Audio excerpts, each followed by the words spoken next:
and a warm welcome, ladies and gentlemen, if there are many. Financial literacy is an important aspect of financial empowerment. Some of us are proactive, while many, like me, have a poor understanding that makes us dependent on others to do the right thing around our finances. And there are many reasons for this. It could be because we feel overwhelmed with the complexity, or we don't know how to, or simply due to sheer inertia. We at CII IWN Delhi have curated a special Financial Fridays series starting today. The aim is to demystify and befriend our finances in simple, easy to assimilate themes. We begin today with our first topic, investment avenues for women. And who better to kickstart the series than our expert guest today, Aditi Kothari Desai, Vice-Chairperson of DSP Investment Managers Private Limited. Aditi also heads the sales, marketing, and e-business at DSP and serves as a member of the executive committee. Aditi leads many financial wellness initiatives. She's been instrumental in launching Winvestor, a special initiative aimed at empowering women with confidence and financial knowledge to plan for their economic security. She's passionate about digitization of the financial sector and was instrumental in the launch of all digital platforms for DSP. She's also a trustee in the Hemendra Kothari Foundation and the Wildlife Conservation Trust. She serves on the board of Dasra and is an advisory council member with the British Asian Trust. A very warm welcome, Aditi. It is indeed a pleasure to have you with us today. Thank you. Thank you very much. Really happy to be here and honored to be here that you've invited me, and hope I can answer all the questions that are being asked. Yes, we are very looking forward to that. Let me also introduce our moderator, Ms. Zia Insani, a dynamic chairperson of the CII IWN Delhi chapter.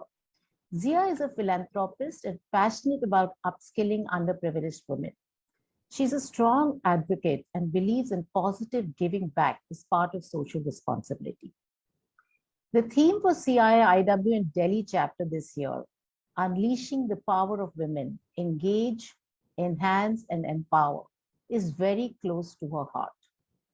This clear focus has translated into a specially curated series to educate and empower women across all segments with the knowledge and tools to take care of their own finances. And of course, that goes for all men too who are here as an audience to learn to manage their finances in a planned and informed manner. So over to you, Zia. Thank you, Geeta, for that wonderful introduction. Good evening, everyone. Before we begin, I would like to address some housekeeping rules. Please keep your phones on silent and your mics on mute, and please keep your videos off.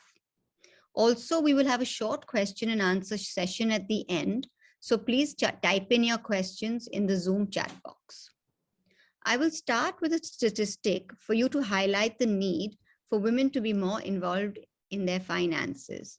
The participation of women in the workforce has increased, but we still remain cautious and depend on family members when it comes to managing our own money.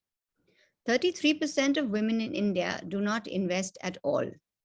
55% of women either don't invest or are unaware of their investments. We need to take charge of our finances, and who better to teach us than an accomplished woman and an expert in the field of investing.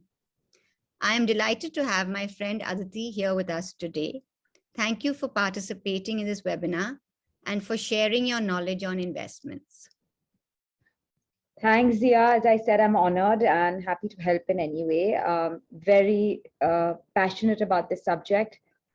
Really believe that women need to take charge of their own money and make their own investment decisions, even after having their own money. So happy to answer anything in that respect. Thank you, Aditi. So let's go straight to the questions.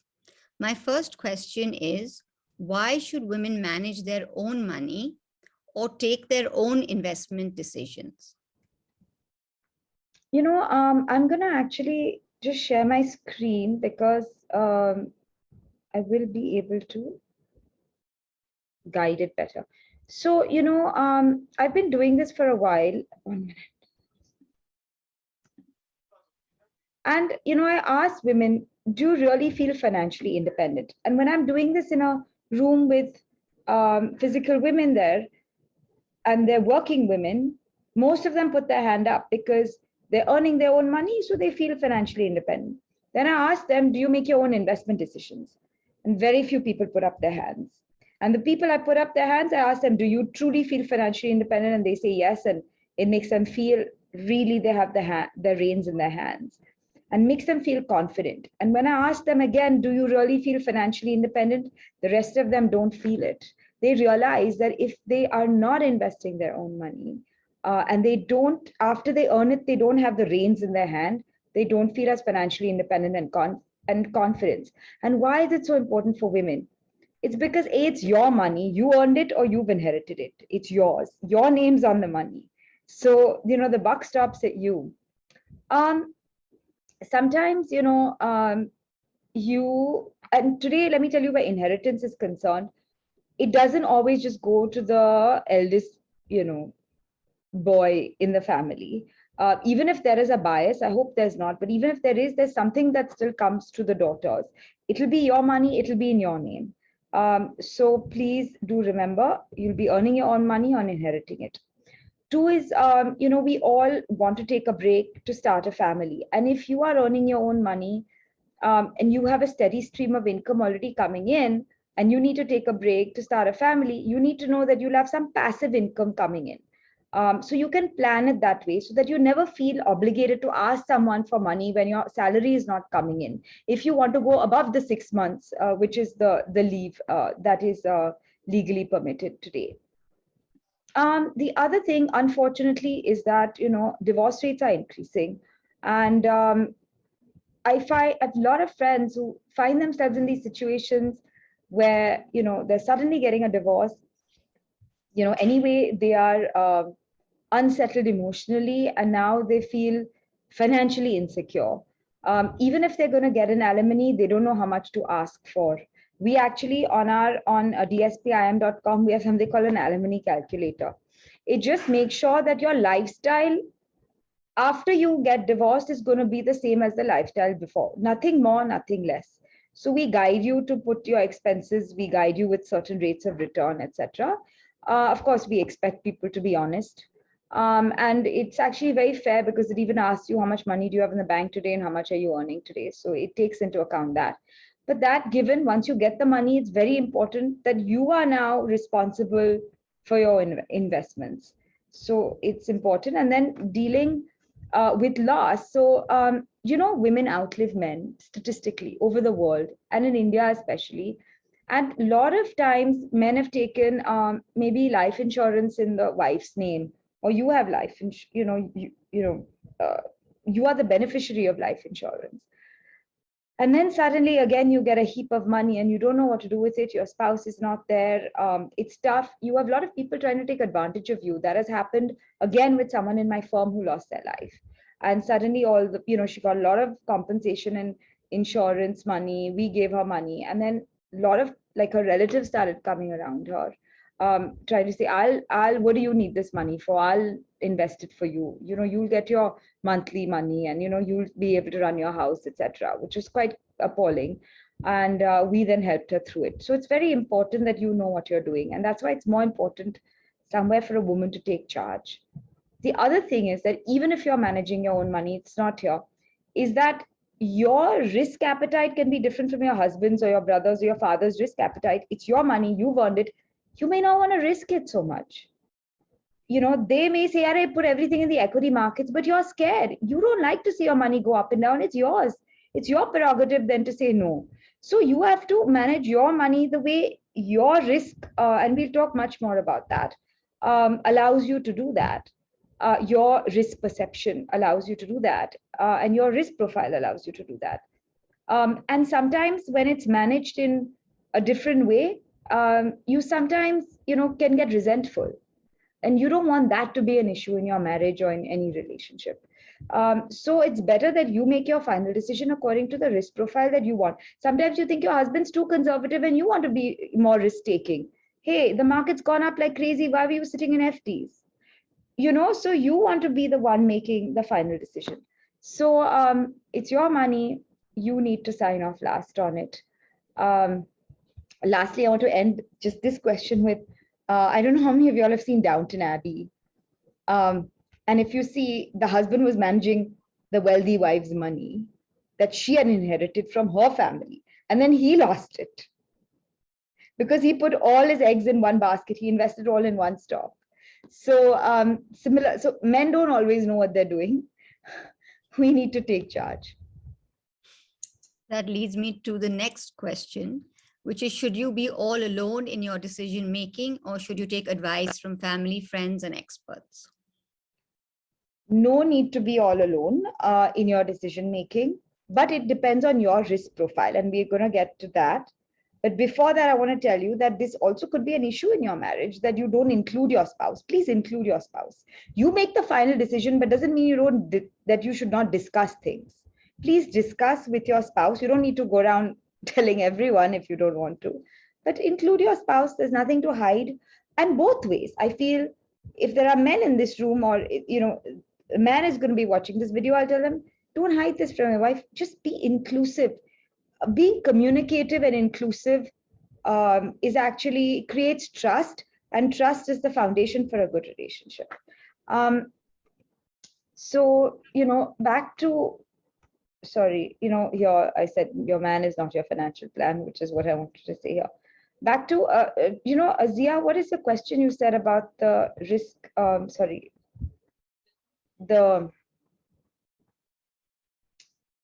The question, if you can repeat, Zia, there was one part of it. Yeah, the second question. Yeah.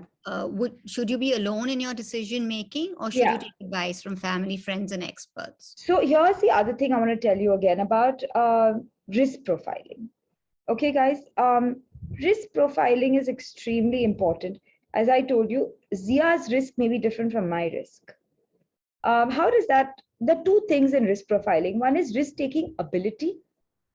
So if I'm younger, I have many more years to make mistakes, and even if the market goes, I know in the long run the market normally goes up, but it'll go down many times before it goes up.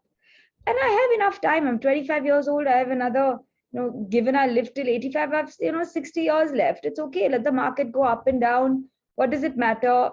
This is for the long run. So my risk to take ability is high. I don't have children at 25. I don't have dependents.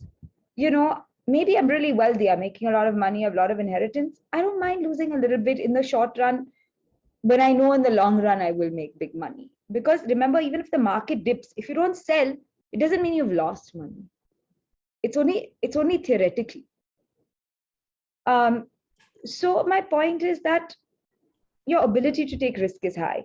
If you're like 80 years old and said, I want to put everything in the equity markets, I'll be like, no way. Your ability to take risk is low because, sadly, your time on earth may be more limited than someone who's 25.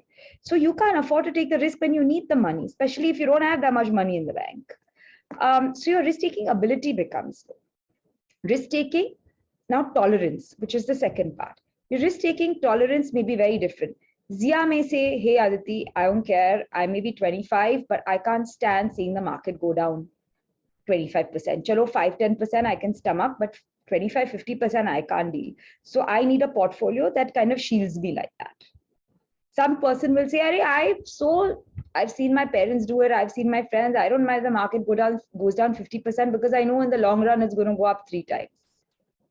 So your risk-taking tolerance is higher.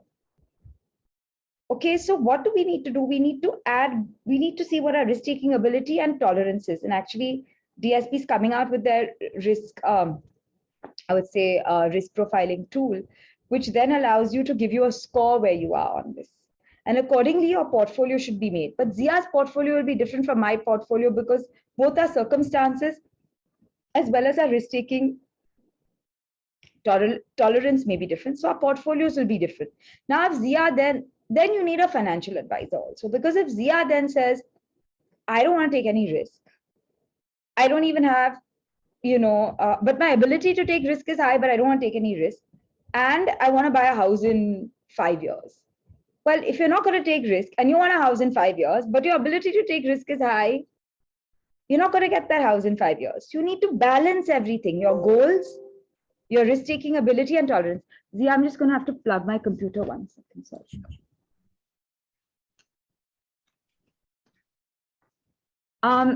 So if you can balance all of them, that balance will be different from me. It'll be different from you, given our circumstances, which is why I'm saying no point going around asking everyone, what are you doing? What are you doing? Because what they are doing may not be right for you. You're absolutely right. I think you have to see what works for you. So that leads us to the next question. How do you know which investment is right for you? So again, you have to start with the risk-taking tolerance and ability, like I explained. Then according to that, you will get a proper portfolio. How much? Now, a debt investment, so something that you invest in fixed income or fixed deposits or mutual funds that are giving you less volatile returns. That means they don't go up and down as much with the market, which are more fixed income funds, as they call them. How much do you need of that to get more stability, and how much risk can you take?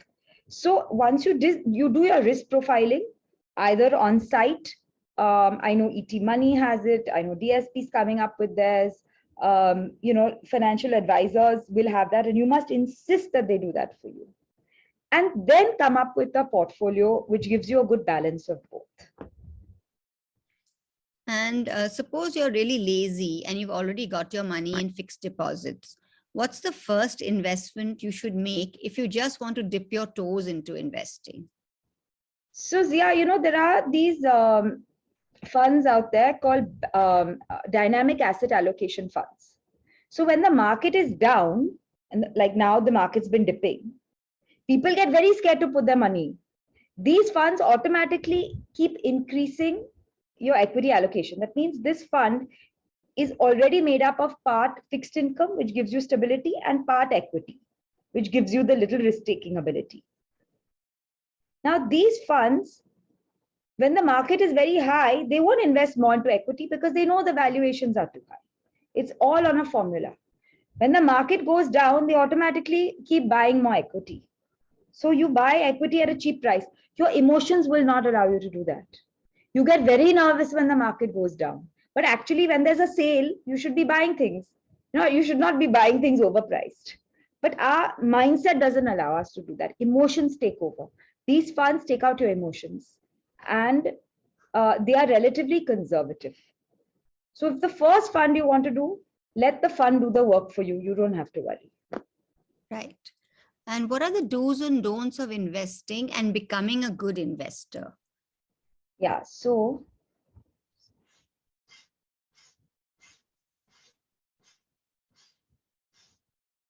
here, guys. One thing, definitely get a health insurance, I would say. So first, I would say let's go back here. Sorry. When you get your salary, what should you do with it? 50% of it will go in like basic needs, groceries, rent, basics. Okay. 30% will go in like going out for lunch and dinner and having a good time. 20%, whatever you do, you must save, guys. You must save that 20%. 20% goes to being disciplined. If you can do more, even better. And start with the 20% and then go to the other. So first put the 20% aside. Okay, so it's your 50-30-20 rule. After that, in that 20%, make sure you have health insurance. Because when you're younger, your premiums are less. And so it is much better that you start your health insurance early.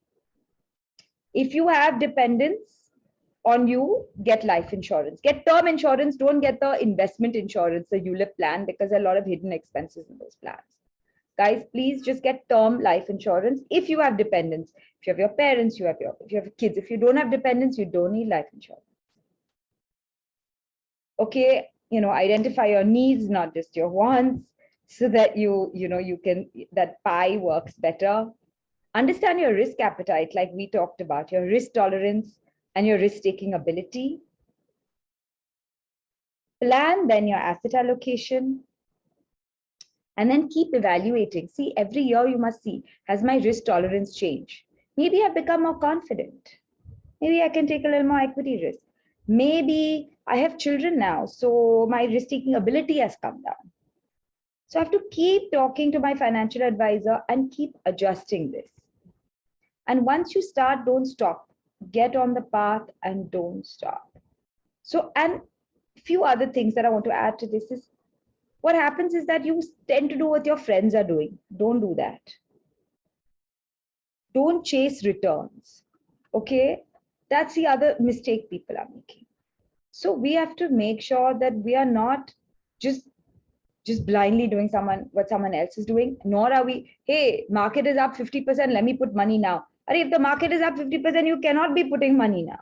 Don't chase returns. This fund has done the best, so I'll put money in this fund. Or it's finished doing, no, it's not the future, it's telling you what's done in the past. And people always, yeah, for years I've seen, they just chase returns. I would go for a good fund manager who's had a bad year rather than peak performance. Absolutely right. Are equity investments, equity mutual funds, and index funds risky? And what about investing in only single stocks? And what is the difference between all of this? So here, okay. Okay, let me start with this. So this is the journey of the Sensex. The Sensex is the BSE Sensex. It means it's just the top 30 stocks by market cap at any given point. So the top 30 stocks in 1980 when they started will be different from today, for example. But it's always what is going on with the top 30 stocks. And this is a portfolio of stocks. So it's not just one stocks, and it goes on changing. That is what is called the market. So when someone says the market has gone up, what has happened to the 30 stocks? If they talk BSE Sensex. If they say Nifty, it means top 50 stocks. That's all you need to remember. But it's like a collection of stocks, which is called an index. Now look at this index. It goes up and down and up and down, but in the long run, it goes up. But if I was looking at this period, can you see my cursor? I would be really scared because this came down 50% in 2008. I'd have lost complete faith in the market. And if you lose from 100 rupees, if you go down to 50 rupees, it's gone down 50%. But to go back to 100, you need to go up 100%. 50 needs to double to go back to 100. Now, 100 went down to 50, it was 50% down. For 50 to get back to 100, you have to double. So is it risky? Of course, it's risky in the short term. It's very scary in the short term. But in the long run, in spite of everything, look at where we are. So if you started your journey in the long run, went to sleep, woke up after 20, 30 years, you would have been doing really well. In the middle, your stomach has butterflies. Your husband will be saying, what are you doing? You don't know anything about the market. What are you trying? This and that. And you have to be like Zen and at peace saying, don't worry, because I know in the long run it's going to do well. Do you have that ability? I don't know. So yes, are equities risky in the short run? Yes. Imagine this is 30 stocks that keep changing. So this is an index. If it was just one stock, I can't guarantee that it'll go up because this is constantly changing. It keeps taking the 30 top stocks. But I can't tell you if it's one single stock that's because there's so many companies that went bankrupt and we don't know where they are. So yes, definitely buying a basket of stocks is a good idea. Now baskets you can buy as an index, which means just give me the top 30 stocks, which is called the Sensex index. Or give me the top 50 stocks, it's called the Nifty. They've both done well. If you go for mutual funds, which are called active, means I will not buy exactly the stocks in the index, or I'll buy them, but if Reliance is at 14%, of all the 30 stocks, maybe I'll buy Reliance at 10%. I'll only keep it as 10% of my portfolio. For my 100 rupees, only 10 rupees will go to Reliance. Here right now, from 100 rupees, 14 is going to Reliance, for example. So a fund manager moves away from the index. He does something a little different from the index, but he still has a basket of stocks. So you're not dependent on only one stock. You could get very lucky with one stock, you could get very unlucky. So better that you buy a basket of stocks. Does that answer the question a little bit Yes. on stock versus index versus Yes, it does. mutual fund? Okay. Okay. Now, are there very conservative funds, almost like FDs, and which ones? Yeah. So in mutual funds, and when everyone thinks of mutual funds, they just straight away think of equity. But actually, mutual funds have many kinds. You have all equity funds, you have equity mixed with debt. Like remember, I told you the dynamic asset allocation fund. And then you have all debt funds also, which is all fixed income, means it invests in corporate bonds, it invests in government bonds. That means it keeps getting a steady interest. But you have to choose the right corporates. You don't want a corporate that goes bust. You have to choose the right state governments. You don't want a state government that goes bust. And you have to choose the right the right bond of even the central government. Should I choose a 10-year? Should I choose a 3-year? Depends on the interest rates. What is giving you? So again, you need a basket of these. So that's called a those are called fixed income funds. And within fixed income funds also you have ones that are a little more volatile and some that are less volatile. A liquid fund is the least volatile. It's almost equivalent of an FD. In fact, if you keep it for 3 years, if you're doing instead an FD and you keep this for 3 years, you get a tax advantage. So, we have to keep all of this in mind when we're looking at investing as a whole. Okay. And suppose I want to start my investment journey. What is the first thing I should be doing? So I tell everyone, girls, firstly, you'll be surprised.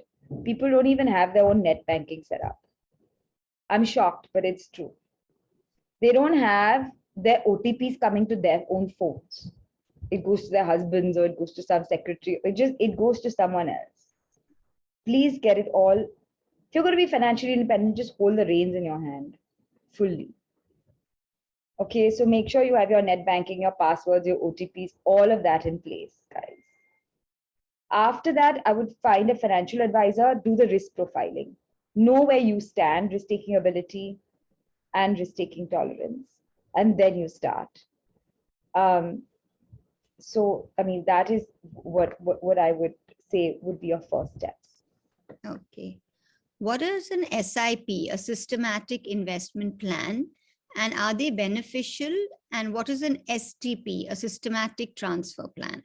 So guys, systematic investment plan means that systematically, either weekly or monthly, the money just keeps getting cut from your bank account and going into the whichever fund you choose. So say you choose an equity fund.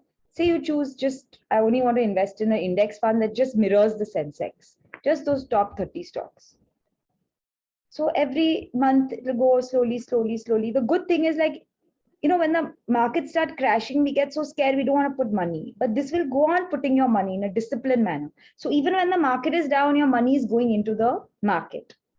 And so it averages out your cost. So if you feel you've come in when the market is too high, you'll also be investing when the market is low. So your cost when you come in gets averaged out. Plus there's constant discipline to invest. And what are the tax benefits of investing in mutual funds and what are tax saver funds? Okay, so I'll tell you, tax benefits for all mutual funds. If you invest in any equity mutual fund, that means any mutual fund that holds more than 65% in equity stocks. When you say you put 100 rupees and, after 1 year, you get 200 rupees.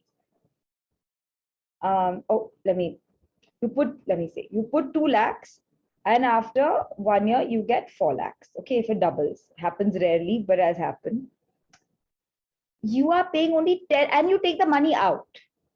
You say, now I want the cash. You take the money out. When you take the money out, the only tax you pay is on your gain of 1 lakh, of 2 lakhs, and you only pay 10% tax. Your income tax may be 30% or 40% or 20%, but you only pay tax of 10% on that gain. And that is only when you withdraw the amount. And your first 1 lakh of gain, I told you made 2 lakhs of gain now. That first 1 lakh of gain is tax free. So you're only paying that 10% on 1 lakh. Remember, I told you you made 2 lakhs of gain. 1 lakh of gain free. 1 lakh of gain, you are making, you're only paying 10% of tax.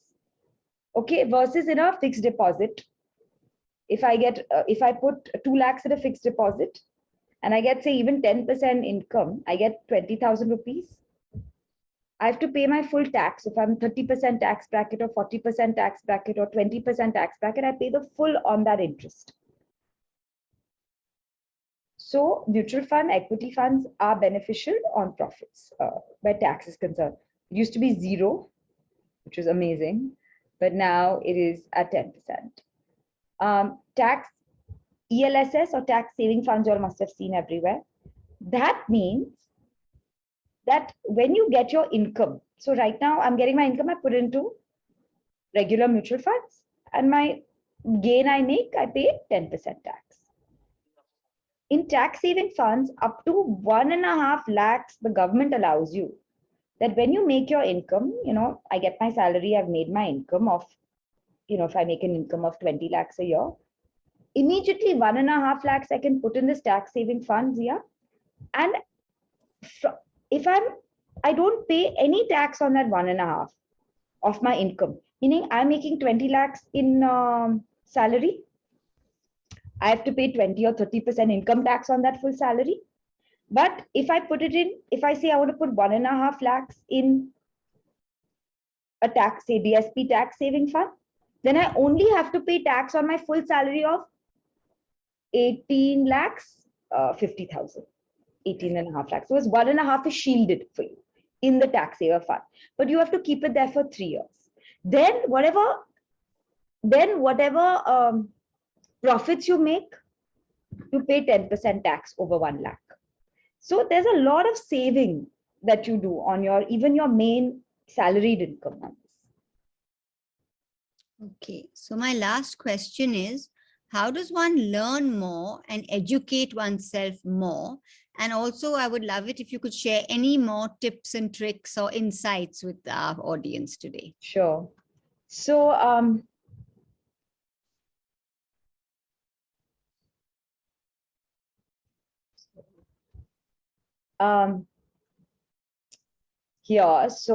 learning library. So DSP has the dspiim.com/learn. I've personally actually edited all the videos here.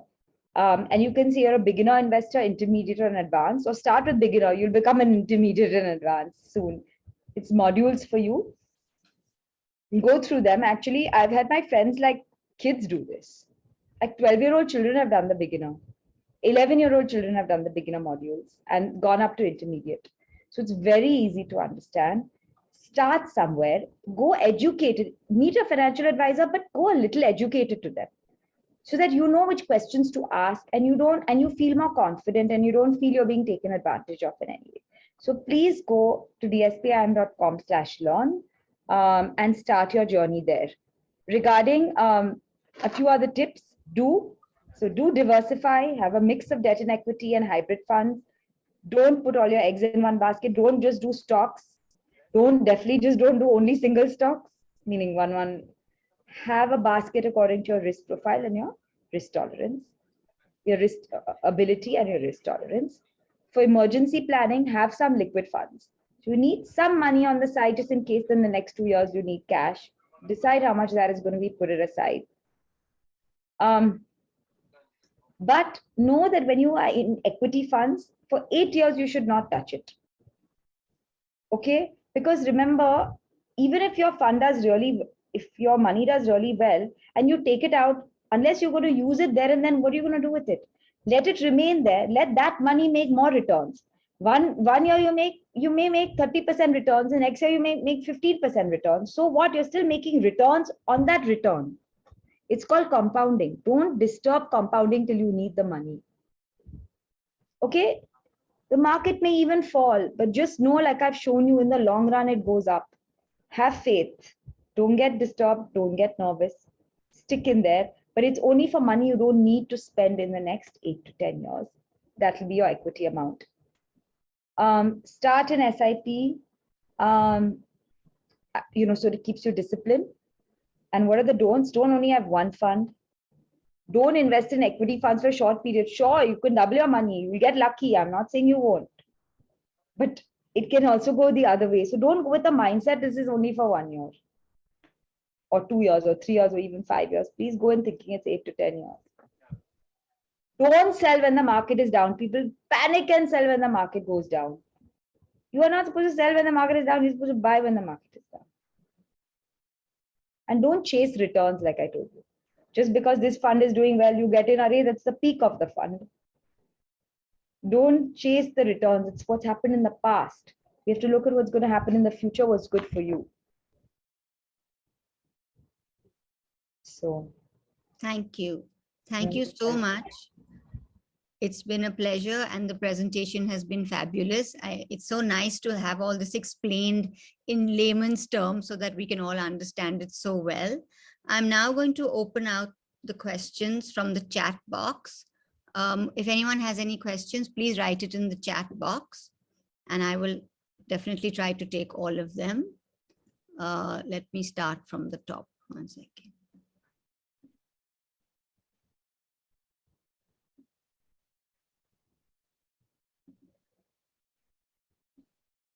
So the first question is,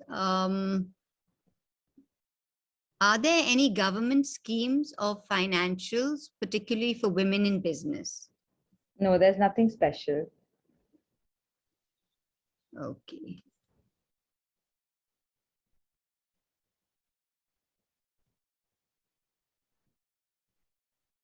What is your view on real estate? Is it better to invest in physical real estate or a few funds available?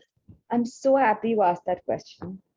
The problem with real estate, if you need a house to live, please buy real estate. I'm not into this. You can only rent your whole life and, you know, it's cheaper to do it that way and all that. A woman, we all need our own houses. We need our kitchens. We need the way it works. So I'm not going to say if you want to live in a house, don't buy it. But for investment's sake, if you're going to buy something, please remember, it's the more headachy investment to have, in all honesty. You know, people, and also the costs are hidden. When you buy something, okay, you just think, Arey, I bought this house for, 5 crores or 3 crores or whatever it is. You don't realize that when you buy it, you've paid stamp duty. You're not adding that to your cost. Okay, you paid your broker. You're not adding that to your cost. Those are all expenses that add up. After that, you're not going to live. Then you have to do up your house. So that money goes into the house. You have to add that to your house cost. Then after that, you rent it out. You have to find another broker. You pay those fees. Then you rent it out. Then the money starts coming in. Remember, unlike mutual funds, this rental income is charged at your tax bracket. And then you have to pay the full tax bracket. Tomorrow, the person who's renting may leave. Again, you have to find a new person. You may have not rented it for long. You may have a squatter issue. You have to pay lawyers' fees. Okay, then you want to sell it to, you headache, you want to sell it.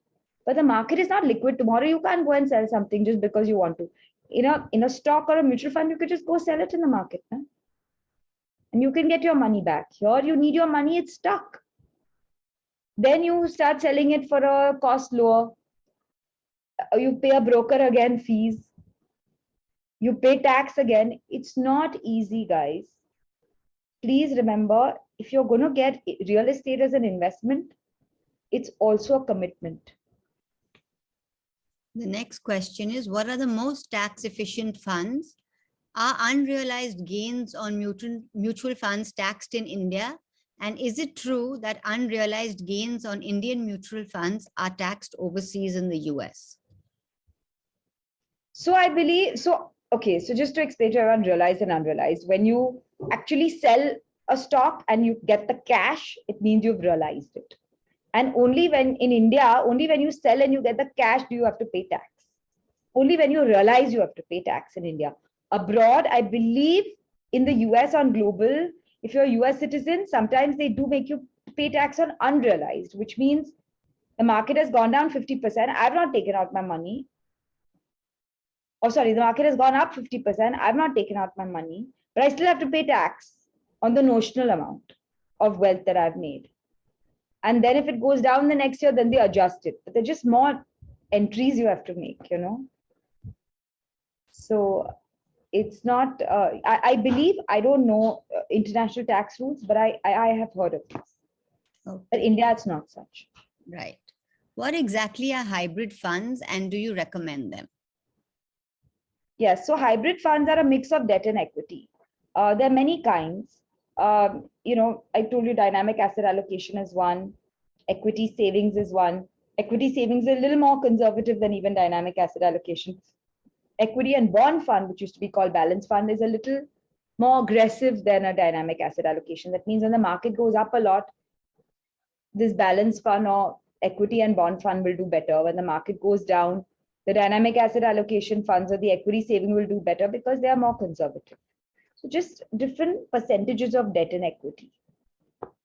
But Okay, hybrid means a mix of both. right. Which is better, government or private bonds? Private bonds are only good if you have someone who can tell you that this company is worth lending money to. And even the best in people can go wrong with that. So you have to be very careful with private bonds. With government, you don't have to be as careful, but they can get very volatile because if the interest rates keep changing, there's a whole difference. We'll have to do a whole separate session on bond math. But if the interest rates keep changing, the government bond prices keep changing. So if you don't stay long enough, if you're going to get into government bonds, you have to buy it and you have to hold for very long so that you don't have too many ups and downs. But in the middle, it can be volatile. Private bonds are not volatile, but you could lose your entire principal if the guy doesn't pay you back. Government will always pay you back at the end. Amongst different avenues of investing into gold as an asset class, gold coins, ETFs, and sovereign gold bonds, which one do you suggest and why? So I tell women, gold coins, I don't know if that's what you all want, or gold jewelry rather. You want to have a good time. If you need to invest in gold, that's the way to go. Where gold ETFs are concerned, it's an easier way. You don't have to worry about storing anything. And then you have what is called international gold mutual funds, which means they invest in gold mining stocks. So if gold goes up 2%, this thing goes up 4%. But if gold falls, this falls faster. So it's a little more risky. But yes, gold ETFs are a good way to just get exposure in gold because you don't have to physically buy anything. If you just want to trade gold, then ETFs are best. You buy and you sell. It's easier than to go and buy the bullion and then go back to because you have to physically buy and sell if you're going to do coins. If you just want it for the investment, buy the ETF. Okay. How can we plan capital gains components in terms of income tax when we start investing? Capital gain components, I didn't understand. So I've told you that we discussed the tax, the capital gains. So capital gains means if you make money on mutual funds or you make money on stocks, it's called capital gains. And those are taxed, I told you, at 10%. Over 1 lakh. Up to 1 lakh, it's 0%. After 1 lakh, your gain, you're taxed at 10% if it's equity. And in fixed income, if you withdraw within 3 years, you take the cash back, then you're paying the full tax like you would for FDs or interest on real estate or whatever. But after 3 years, you get a tax benefit, which is a little complicated, but it is a benefit. Okay. Is mutual funds a passive way of investment? And are direct equity shares better, or do you have more control over your money? So I explained that if you're going to do direct shares, you have a lot of risk. In bull markets, you feel they're the best thing ever. But when the markets fall like they have now, a basket of stocks will shield you better because you've diversified. Okay. What are some suggested tax saving options? Can you shed some light on NPS? Yes, NPS is, I'm not very well versed, I should be, but I'm not. But NPS, like ELSS funds, you get a tax advantage even more than that 1.5 lakhs. I think up to 2 lakhs, you can get a tax advantage of shielding your actual income. I don't know if it's over and above ELSS. I have to figure out whether you can put in tax fund and put in NPS and get benefits of both. I'm not sure. But NPS also allows you to shield your actual income from tax. Okay. And our last question is investment in a gold locker as 24 carat in GPay. Is it good? I don't I'm know. sorry, I'm not clear on that question. Even I'm not. I think it's something to do with these new age Yeah. online things. And I'm not familiar with that scheme. Okay. Google Pay is what she said. Yeah, I know. But I'm not familiar with that scheme. Okay. So thank you so much, Aditi. I think we can stop sharing the presentation now. I would like to hand over to our Vice Chair, Nandini Chaudhary, for the closing remarks. Thank you, Zia. And thank you, Aditi, for an insightful session on how to be financially independent. I think we've empowered a lot of women today, and I'm hoping also some men who can empower their women in their family, whether they are daughters, wives, sisters, doesn't matter. So that was the purpose of our session, and to start this finance series, as Zia wanted to empower women, working women, and even women who aren't working, so of course both. I'd also like to thank CII IWN YI, our secretariat, for helping us and holding a hand through the whole thing. And also, last but not the least, our team of thought leadership who has worked behind the scenes to get this series going. Thank you so much, everyone, for joining in from wherever they have. Thank you so much. Thanks, everyone. Thank you. Thank you.